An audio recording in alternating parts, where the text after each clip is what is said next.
A special thank you to each of our subscribers who make this channel possible. Here's today's story. In a startling revelation that has sent shockwaves through the political landscape, 3 men have been charged in connection with an alleged plot orchestrated by Iran to assassinate individuals in the United States, including an apparent attempt on President-elect Donald Trump. The criminal complaint, unsealed on Friday in the Southern District of New York, outlines a chilling narrative of espionage, betrayal, and the lengths to which foreign operatives will go in their quest for revenge. The complaint is based on a sworn statement from an FBI agent and details gathered from what are described as voluntary phone interviews with Farhad Shakari, an Afghan national and alleged operative for the Islamic Revolutionary Guard Corps, IRGC. Shakari, one of the 3 men charged, reportedly disclosed to investigators that he was assigned in September to surveil and potentially kill Trump while he campaigned for a second term in office.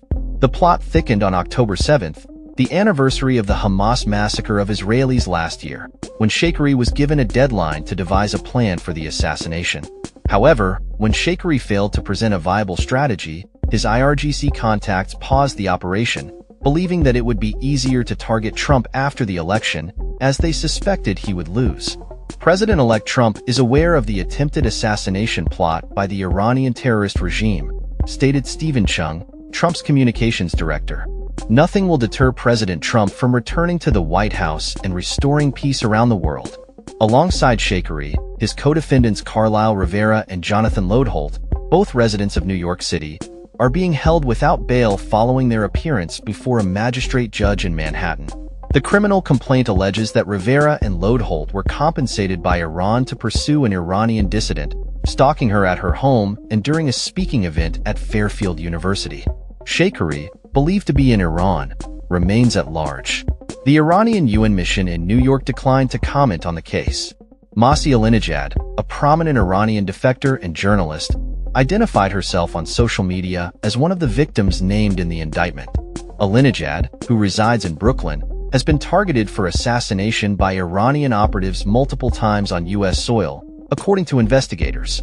The Justice Department has indicated that Iran has engaged in a widespread campaign to retaliate for the January 2020 death of Major General Qasem Soleimani, the leader of an elite Revolutionary Guard force killed by a U.S. drone strike in Baghdad. Targets of this campaign have included Americans and U.S. allies. Shakari's criminal history includes a 14-year prison term for robbery, during which he developed a network of associates in the United States. Investigators believe he leveraged this network to assist Iran in its assassination plots. Attorney General Merrick Garland emphasized the threat posed by Iran, stating, "There are few actors in the world that pose as grave a threat to the national security of the United States as does Iran." The complaint does not explicitly link Rivera and Lodeholt to the plot against Trump, nor does it indicate that any concrete plan was ever developed. Their attorneys have not responded to requests for comment. Shakari reportedly claimed to the FBI that he had no intention of formulating an assassination scheme. He alleged that an Iranian official indicated that financial resources were not an issue, suggesting that prior efforts had already been made to target the president-elect before the election. The criminal complaint outlines additional targets, including Jewish American businesspeople in New York and Israeli tourists in Sri Lanka, with Shakari claiming he was offered $500,000 for each American assassination. He also mentioned a thwarted plan for a mass shooting targeting Israeli tourists in Sri Lanka, which was disrupted following a travel warning from the U.S. and Israel. Investigators noted that some of Shakari's claims were false or misleading, and his motivation to cooperate with authorities stemmed from a desire to assist in the release of an imprisoned individual in the U.S. The safety of Trump became a significant concern during the latter months of his campaign, especially following an attempted assassination at a rally in Butler, Pennsylvania, where a gunman grazed Trump's ear with a bullet. The gunman, a 20-year-old from Pennsylvania, was killed at the scene, raising alarms about the Secret Service's ability to protect Trump and other officials effectively. In a separate incident, a man was taken into custody outside Trump's golf course in West Palm Beach, Florida, in mid-September, charged with attempting to assassinate Trump. While these incidents are not believed to be connected to the Iranian plot, they underscore the rising tensions and fears surrounding Trump's safety during his campaign.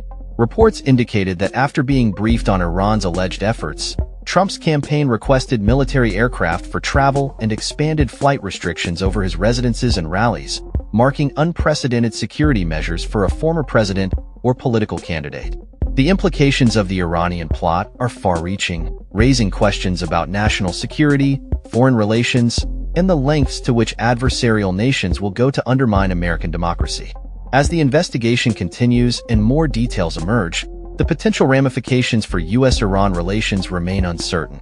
The American public watches closely as this dramatic story unfolds, with the ramifications of these events likely to resonate for years to come. That's all for this story. We upload videos every day covering many different subjects, so hit that subscribe button to stay informed. Thanks for watching.